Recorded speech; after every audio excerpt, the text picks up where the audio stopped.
What is up, guys? Welcome back to your sixth video on Introduction to JavaScript. Alright, so in the last video we learned how to make comments in JavaScript, and we know that scripts run on web pages, and our web page here is our index.html file. So that's how we were successfully able to output JavaScript in the last video.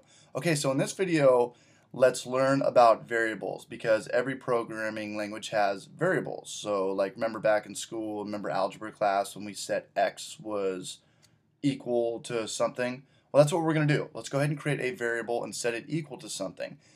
And different programming languages have different ways on how to declare variables, and in JavaScript, this is how we do it. We type a lowercase var, and we use Camel Case to declare our variables. And what Camel Case is, it's if you have more than one word, the first letter in the second word is going to be capitalized. So we'll call this variable first variable, just like that, because the first word is not capitalized, but any word after that, because we could call this first variable in JavaScript. Now, I would never declare a variable this long because that's confusing and easy to make a mistake with, so I'm just going to go ahead and call this first variable, and that is Camel Case. And the first variable that I want to talk about is an integer, which is really just a number. And we'll set this equal to 4.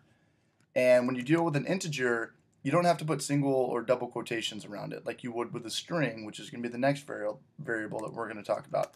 So I'm going to go ahead and make a comment, integer or number, whatever word is going to help you remember what it is better. I just say number, but I guess if you looked on like Wikipedia or something, they'd probably call it like an integer.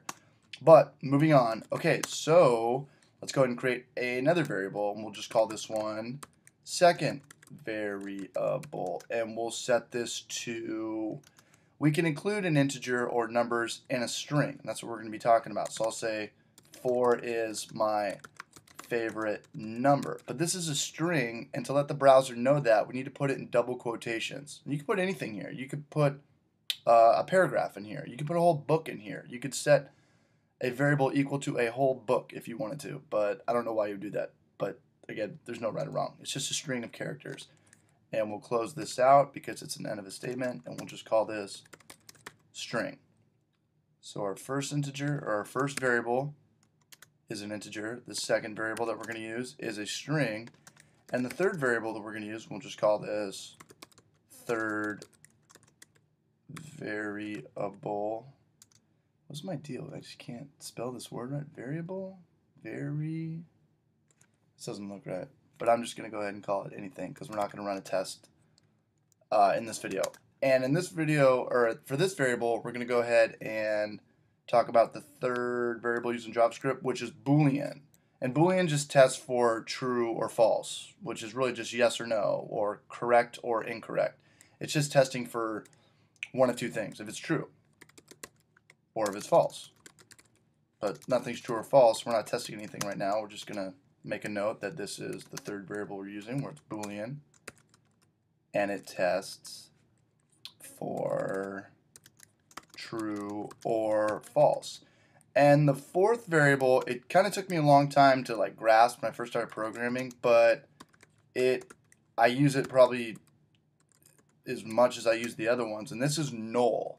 And this equals if a variable does not have a value. So we're just testing for null to see if check if variable contains a value.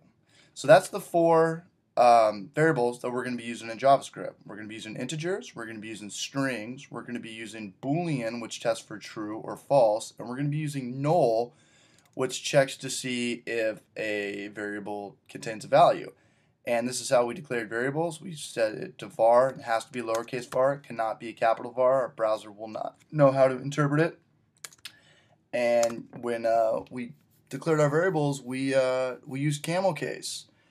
And I'll let you guys know a little secret. You actually don't have to type var right here, and the browser will still be able to interpret it. But I think it's horrible programming etiquette. I mean, if we deleted all these vars out right now, or just the vars, and we ran a program, our browser would still output it correctly. But when you're starting out, or if you're a pro, just put var in front of your variables so you know, it's a good point of reference for somebody else that, you know, maybe is working on this side as well, so they'll know exactly where the variables are. Alright guys, well hopefully this made sense to you. Let me know if you guys have any questions or any feedback, and I'll get back to you, and I'll see you guys in the next video where we start using these variables to go ahead and write JavaScript programs.